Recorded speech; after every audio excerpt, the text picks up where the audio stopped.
for attending tonight. Before we begin our meeting, let's take a moment of silence and reflect on these difficult times that we're having. And just really, as an ANC and as a group, I know we all condemn racism and discrimination of any type. And let's take a moment and then we'll rejoin.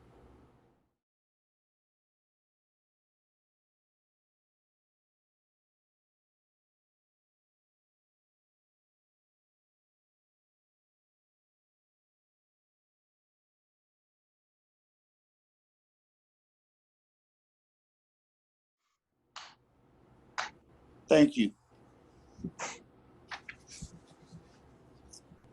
We have two speakers this evening. We have Commander Emerman, who will give us an update on the past few days and what's been happening in the city. And maybe he'll clarify a few of the things that may be misrepresented. And then we'll go to Lindsey Parker, who is the Chief Technology Officer for the District of Columbia. Commander Emerman, the stage is yours. Thank you, Commissioner. Thank you, everybody, for having us tonight. I appreciate it. I know in the COVID world, these virtual meetings are somewhat well populated, so that's good that we're getting our message across. We're getting people here. I guess the best way to discuss a few things, let's start, I guess, chronologically. I think that's the easiest way for us.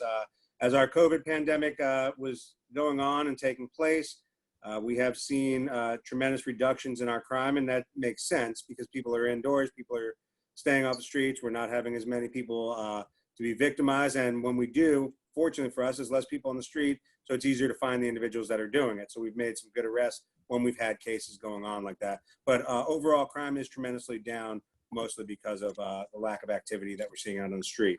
As everybody knows and has seen, in the aftermath of the death of Mr. Floyd, we have seen large amounts of protests here in the District of Columbia, ranging from incredibly peaceful to instances where we've had some violence and property destruction.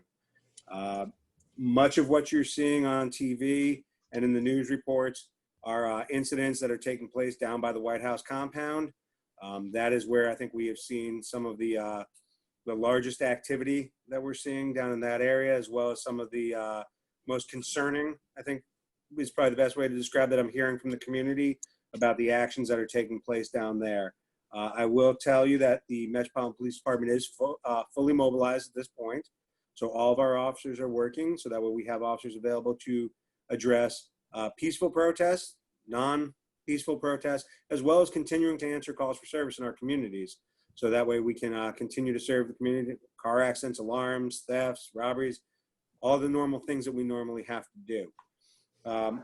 Over the past few nights, through varying groups of demonstrations, as well as through varying curfews and other activities, we have seen our demonstrations starting to go in a very good direction towards very peaceful, no property destruction, no need for arrest, no need for any kind of police intervention. What we try to do is try to facilitate those First Amendment protected rights of individuals by getting them that opportunity to peacefully demonstrate until the point that that demonstration is no longer peaceful.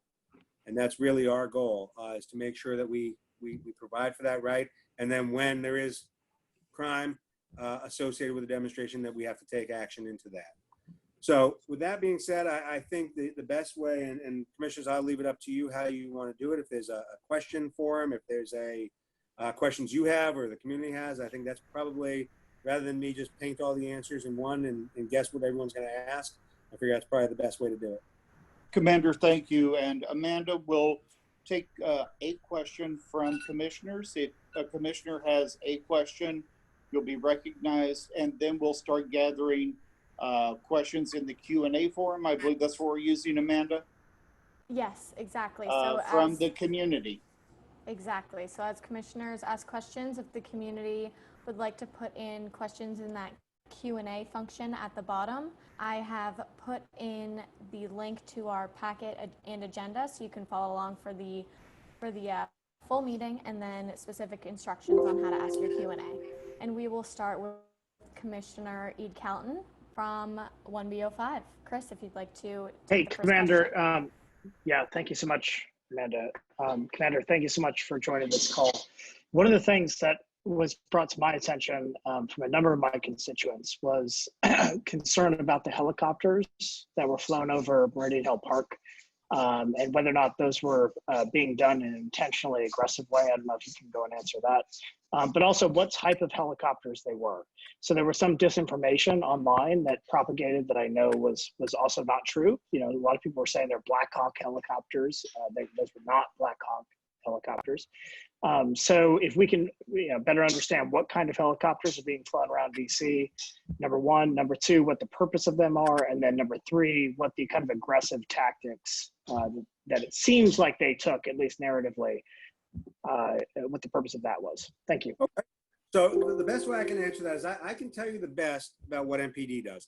So ultimately in the city right now, we have seen helicopters from the Metropolitan Police Department. Ours looks like a big Pepsi can. It's kind of easy to find. It looks like the Scout cars. It has the same pattern on it. The United States Park Police also has an aviation unit that does fly over the city. You'll see them a lot of times on motorcades for the president, and they have also been up for some of these protests and demonstrations. Lastly, there are other federal entities that have helicopters in our area that have been using them. If you can get me, Commissioner, if you want to email me the exact dates and time, or approximately, I can try and find out if it was ours or if it was one of those federal entities. But I will tell you this, the Metropolitan Police Department uses our helicopter to assist our officers on the ground with locating crowds that are moving. So we use that to help us get an idea which direction they're going, where they may be going, so we can facilitate that traffic control. They're also used to identify individuals in the crowd who may be creating that violence or maybe throwing items. That aerial view does sometimes help us identify, and from the helicopter, the tactical flight officer, who's not the pilot, the guy sitting next to him, can tell us, hey, this is the guy, I've got an eye on him, he's running this way or he's running that way. Similar to that we use in crime, when, in a pursuit or in a bailout of a vehicle. So that helicopter can help us identify people. It is not used by the Metropolitan Police Department as an intimidation tactic. We do not, for the safety of the pilots, the safety of the community, as well as just the damage it can do, we do not fly it low over communities to scare people and things like that.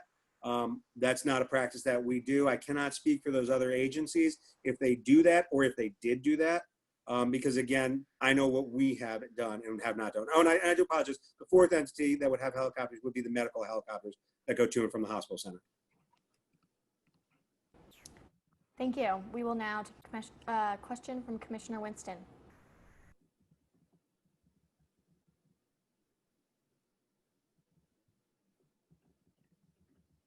Hi, Commander. Thank you for being here. I have a question about the large amount of other law enforcement agencies or bodies which seem to have entered into the district, often without visible identification and often without seeming any direction from the city. How does the MPD interact with those agencies to ensure the safety of the people of the District of Columbia, but also our right to public space in our city?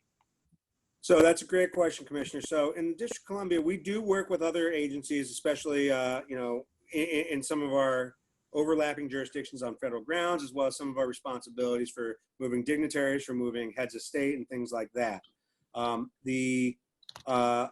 of those agencies are federal, and they kind of fall under a different set of rules, a different chain of command. We answer, Metropolitan Police Department answers to the Chief of Police and ultimately to the Mayor of the District of Columbia. Those entities that are federal do not necessarily do so. So what we do when we have these large-scale events, or when we have a unified command, as we call these, is we usually utilize what's called a multi-agency command center, or a MAC. And that's where we work with these other agencies, and there'll be representatives from each of those agencies at a high level to be able to deconflict, to be able to also control resources and assets, so that we're not putting too many in one spot or not enough in another location. So for the majority, so the Metropolitan Police Department, though, our activities, what we have been doing is we're really handling the areas that are outside of that that federal compound downtown, and that's where we're centrally located, is outside of that area. Most of those other federal entities are the ones that are in around that area. Is there a MAC set up right now? I believe that there is. I am not a part of it because I'm still doing district operations, but I would imagine that it's either a MAC or a joint for lack of boring everybody, there's all kinds of acronyms that are ultimately command centers. So which level it's at is, there are deconfliction set up. I know Metropolitan Police Department has our Joint Operations Command Center, which also is another in similar aspect to a MAC. Thank you. Thank you. And now we will hear from Commissioner Bristol. Yes, thank you so much for being here, Commander Emerman. I had similar questions to Commissioner Winston, but I have others as well. Can you please talk about the police presence that we will see at the march on Saturday? And specifically, I'd like to learn a lot more about the de-escalation tactics that you will be using and how you will ensure citizens are able to protest peacefully and assert their First Amendment rights. Thanks, Commissioner. Well, I think I appreciate you bringing that up. We do work, as you know, probably more demonstrations in this city than any other jurisdiction, and I think we're probably one of the experts at it. We have a very strict policy in how we utilize our civil disturbance units, our crowd control units, and they're run through our higher levels through our assistant chiefs, so that way we can make sure that we coordinate to give people that opportunity to express their First Amendment rights to demonstrate. The biggest thing for us is we like to make sure that happens until there's a reason that can't happen. And that reason that can't happen is when violence interrupts those peaceful demonstrations. We do have a responsibility to allow people to demonstrate, but we also have a responsibility to protect those that are demonstrating as well as those that are out there on the street. For example, actually just around the corner in your SMD, the other night, we had a Metropolitan Police Department officer from the 3rd District who lives in your community. He has, as a perk for living in the community, a assigned take-home car that he can take home with him every night. He doesn't have that anymore because it melted to the ground after it was lit on fire. And that's not only a police officer, but that's a resident of our community. Somebody who lives in our neighborhood and brings that police car home every day to give the community a sense of security that there's a police officer out in that area. So in that scenario, that was one of those instances where that peaceful protest was no longer considered peaceful at that point, and action had to be taken. But ultimately, our goal for any demonstration is to allow individuals to peacefully demonstrate until such time as they're no longer doing that. And we will take a question from Commissioner Hudson. Hi, Commander. Thanks so much for joining us. Can you describe, do the forces not under the mayor's control have the authority to compel residents to take any action while they're in D.C. and not on federal land? Can you try that one more time? I don't think I followed the question well. So there's a lot of outside forces in D.C. right now. Where as you know, I mean, it's a list of, I don't know how many states have sent their troops to us, and that's another question about what's going on in Haines Point, but I'm just curious about that. But so as these troops enter our city and are not on federal land and are in our streets, what authority do they have to compel residents to comply with their orders? Okay, I see what you're saying. So ultimately, there's varying, and it's been a while since I've been involved in those units when I used to do special operations, but it used to be that when those law enforcement, well, not law enforcement, because federal law enforcement is one thing, but when you're talking about your military organizations, when they're brought in for things such as inauguration, or when they're brought in for things, I think when we had the nuclear summit, they get their direction from MPD. So when they are here and called up by the mayor for those purposes, if they've ultimately been called up by another entity, I don't want to say I know because I don't. I would go with the assumption that they're falling under those entities that are bringing them in. But I know when we bring them up, they answer to us. So my question is, if a DC resident or a citizen is compelled to move or do an action by these forces that are not controlled by MPD, are we required to comply? I would say that you are, because my guess would be that they are being under the authority of a federal law enforcement entity. Again, I'm not 100% certain because it's not something I've had a whole lot of experience in, but I can definitely look into it and let you know, Commissioner. That'd be great. I appreciate it. But I do know when they are under us, we do control them. Oh yeah, of course. When they're invited by the mayor, and you all are the command center and controlling all of the people, obviously that's what happens. But with what's going on and the mayor's statements about how she hasn't asked for these troops to come, and there's a lot of confusion in the neighborhoods about what happens if they deploy further into our areas and not just around and not just on federal land. What happens if they start doing, crowd control or things like that? And a lot of people are very concerned about these occupying forces coming into our city. And we want to know what we are to do. I know that the safest thing is to comply, but is that the rational thing? Is that what we're required to do? And so I think that we haven't had that type of explanation from our leadership. So I think in response to that, I would say that if they are brought in by an entity other than the Metropolitan Police Department, they are probably brought in under their authority and under their, legal ability to do things. My general feeling that I always tell everybody for the best scenario is comply, then complain. So that's that to me, I think, is the best way to get things done for everybody involved. But definitely, if it's something I can look into and get you an answer for. Thanks to all commissioners. And Commander, I'd love to, if any community members do have questions, I've put it in the chat box, but please put your questions in the Q&A and I will make sure to ask them. We actually do have a question from Emily in the crowd. Are the DC police allowed to take pictures of protesters? There have been multiple instances in which local police and also military officers have been seen taking photos of protesters. Why does this happen? So in Metropolitan Police Department, all uniformed officers do wear body-worn cameras. Yep. So our body-worn camera policy, which is on our public website, so you can review that, anybody can at any time. We do not, we activate our cameras during certain scenarios. In a protest that has potential for violence, that would be one. We activate it for the purpose of capturing criminal behavior. We do not activate it for the purpose of identifying or indicating people who are at a First Amendment protected demonstration.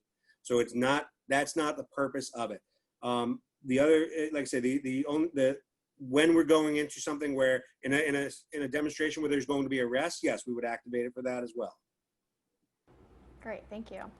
And I would love to just give you the floor for the last few moments on anything you'd like to relay to the community that you've seen out in the city or anything that you did not get to cover tonight. Thank you again for your time. Sure. I would just say that, we appreciate the large numbers of individuals who have come here to peacefully demonstrate. That is one of the beauties of Washington, D.C. That is one of the beauties of our democracy, that we have the ability to peacefully demonstrate and get our voices known and our voices heard. We do recognize, and I think everybody's recognizing it, is a very small portion of our demonstrations that are creating the violence and creating the problems that we're having and that we saw the last few nights. And I think we have, through the use of our curfews, through the use of arrests, through the use of visibility, and through the use of de-escalation, have gone in the right direction in reducing those numbers. I think universally, the tragedy, the crime, the awful incident that happened in Minneapolis, I think is not in dispute. I don't think anybody in law enforcement, other than maybe 4 individuals, think that something didn't go wrong there. And I think we all recognize that. And I think our position on the Metropolitan Police Department is to try to reassure the community that through our training, through our tactics, through the things that we do, we're confident that something like that's not going to happen here. Firstly, we train our officers very well. One of the things that we train is that we do not use restricted airway restricting holds, chokeholds, things like that, and things that can cause positional asphyxia. All things that we saw in what happened in Minneapolis that should have never happened. The other thing that we train our officers and our members to do is when you see a fellow member in a scenario that is exceeding what they should be doing, or something that is potentially going to be catastrophic or inappropriate, what we call is tap out. That's where you get your colleague and you say, hey, back up, get out. I got it from here, take a breather. One of the most horrifying parts for me, besides the death of Mr. Floyd, as a police commander, is watching that video and seeing 3 officers there doing nothing to stop what another officer was doing. And that to me is that's tragedy on top of tragedy. That whole incident should have never happened to begin with, but there were opportunities along the way in Mr. Floyd's death that could have been prevented. And as a police commander and as somebody who's been doing this for 22 plus years, that's where we know that we need to work with our members nationwide to make sure that these things never happen again, through opening dialogues with our community, through improving relations with our communities, and specifically to just get that understanding between the police and the community, and the respect that needs to be there between us all to make sure that everybody is treated equally. And I think that is the universal idea that we're getting, and that I think we see out of this. You don't see anybody in law enforcement right now saying, hey, let me see what further comes out. Let me see, let me take a look. Let's give this a minute. No, it's been universally condemned because it is so clearly egregious and so clearly against everything that we all do. Great. And I thank you for that. I mean, it's indicative that you take time out of your busiest days right now to be on this call. So thank you for being here. We do Commander, thank you. Commander, thank you for being here. Would you be willing for us to have, obviously there's a lot of questions that we're not getting to. I know people are concerned about what they heard at Swan Street and continued of the various forces and compliance and who's in control, who's in what command. Can we work with Jackie and maybe schedule a special time for the community that we facilitate with you to answer more of these questions? Absolutely. I'm here all the time, so I don't plan on going anywhere. Commander, I just have one more. Do you plan on I assume that the ANC where Swan Street has asked you to chat with them and discuss the incidents there. Do you plan on attending their next ANC meeting? I have actually not heard directly from the ANC. I've heard from a group of residents that live on Swan, and I actually have an email that is in my outbox tonight to go out to talk to them to try and facilitate that. Yeah, absolutely. Okay. But if the ANC itself reaches out to me, I'll be more than happy to. I think there's a former ANC commissioner, and I can't see who's talking, so I don't know if that's who I'm talking to, but there's a former ANC commissioner that I'm familiar with in that area who I believe has been brought in to potentially help facilitate that for the residents as well. It's 2F or B? I always get those numbers mixed up. I think it is F. I'll have to double check, but I know there's a former commissioner I'm familiar with in that area who was looped into an email for me. So, yeah, I think the detailed discussions are probably best held at that ANC meeting, in my perspective. Absolutely. And we'll work with Jackie to see what we can work out. But obviously, there's more than just the Swan Street that people are interested in hearing more about. Thank you, Commander. And I stand corrected. It's 2B, not 2F. Sorry. Thank you for your service, and thank you for your officers. Thank you. Also with us briefly tonight, and hopefully she'll come back at a future meeting, is Lindsey Parker. Lindsey Parker is the Chief Technology Officer for the District of Columbia. Prior to that role, she was the Deputy Chief of Staff for the Mayor. And she has a long professional background in cybersecurity. So welcome, Lindsey, and thank you for building out our great technology infrastructure in the district. Thank you so much, Commissioner. Thank you so much for having me tonight. I really appreciate it. I know that sort of a lot is going on in our city, in our country, and in our world, and so I tremendously appreciated the moment of silence at the beginning of this, and obviously the Commander's good work keeping us safe as I live in his district as well. I just wanted to kind of address some of the Commissioner's questions just very briefly as a representative of the Bowser administration, and say that this is one of those moments where it's truly, and sort of echo some of the Mayor's comments from earlier today in her press conference, there's a moment right now where we see why statehood and more autonomy over control of our 700 2,000 residents in Washington, D.C. would make sense. And so just want to make sure that I'm adding that to the conversation. But for my update, I know that I've got 2 minutes. So I just briefly wanted to say that we've got an interesting opportunity with COVID. I think we all recognize sort of the equity issues that were already existing, but became even more highlighted during this pandemic. And so what I know is that a lot of my colleagues, agencies of DC government that are my customers, are now asking for help. Thinking through digitalizing some of their services and ensuring that we're allowing for remote work to happen in an even more efficient way. And so those are some of the things that I'm focused on and going into FY21 thinking about and making sure that we're able to execute. But I just wanted to make sure that you were aware of 3 resources that I thought might be helpful. And that is on the coronavirus.dc.gov website. So coronavirus.dc.gov/life-at-home.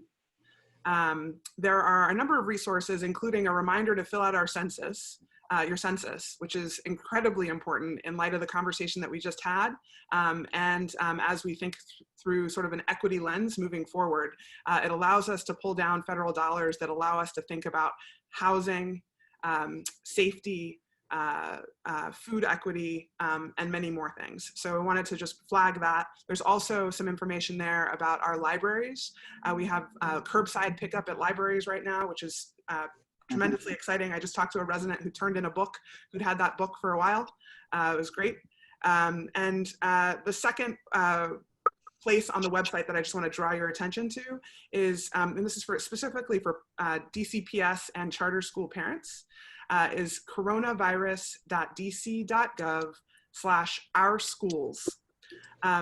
The Deputy Mayor for Education has recently, as of Monday, released a survey for parents to provide us information about how e-learning went so far, and what they ought, and some questions about what they want to see in summer, virtual summer, as well as next fall when school starts again.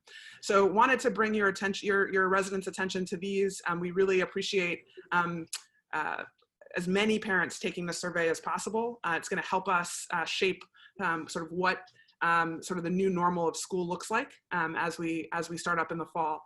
And then lastly, Nina, remind me, one other thing was I wanted to just make sure that you saw the mayor's budget. I thought there were some interesting elements where she described the challenges of having to balance a budget with $700 million less this year, $800 million less next year, and just sort of how she focused her decisions around the values that we all share, health, opportunity, prosperity, and equity. And I think that was, and Nina is posting all of the links that I just talked about in the chat, so that you're welcome to get those. And I'm done. 7:02, 4 minutes. Sorry, James. Lindsey, I would be remiss if I didn't ask the ordinary question of the ANCs are now getting very accustomed to using virtual tools in holding meetings. Yes, we're using a Zoom meeting but we also have a WebEx account. And we have Teams, which is working really well with when we're working with agencies like DMPED and such. I know those tools were to expire, I think, on June 1st. Yeah. Will they continue? And is the mayor supportive of continuing this? Now, I realize that we're part of the legislative branch, not part of the executive. But absent some leadership in the certain offices that support ANCs, it would be good to hear that the mayor recognizes this as well, as we've been very supportive of many programs. Yeah, great question. It's actually the same question that all of the agency CIOs have asked me pretty much every single week of this response. And the quick answer is, I think we've gotten some ability to continue where we are right now until September. But I've also asked my team to sort of draw up what a budget would look like if we were to continue with the services that we're utilizing right now. in a go forward manner so that we can have that conversation with city leadership and think through whether or not some of it might be able to be reimbursed through the state COVID relief fund that we're also eligible to draw down from. Not all of it because of that same statehood challenge, but hopefully all of it eventually. That would be great. And if you could just keep us informed of how we can help with that. Do we need to talk to our council members? Do we need to talk to whomever is able to help with those funds, because you can't do it for free? I really appreciate it. Thanks. Any questions, please put them in Q&A and we'll pass them off to Lindsey. I'm not as exciting as the commander. I know. Wait till next time when you join us. We really appreciate all that you're doing too. And now I think everyone realizes the importance of our technology infrastructure. Oh, thanks. Thank you for joining us. Thanks so much, Lindsey. We do have a question on the unemployment website, and if there are plans for modernization on that. I'm sure there are many more people on that site now in our district as they are in the nation, but if you wanted to touch on that quickly, or if we can just point to those resources that Nina sent, I think that's great. Just very quickly, unemployment. The unemployment insurance system is more than a decade old. And I think as you know, most other states had similar issues with their unemployment systems. This is run out of our Department of Employment Services, and I'm working with that team is working extraordinarily hard, but I'm working alongside them to help think through how we get to modernization quickly. We've put in place a few different things over the past few weeks and plan to have a mobile friendly form in the coming days. Great, thank you so much.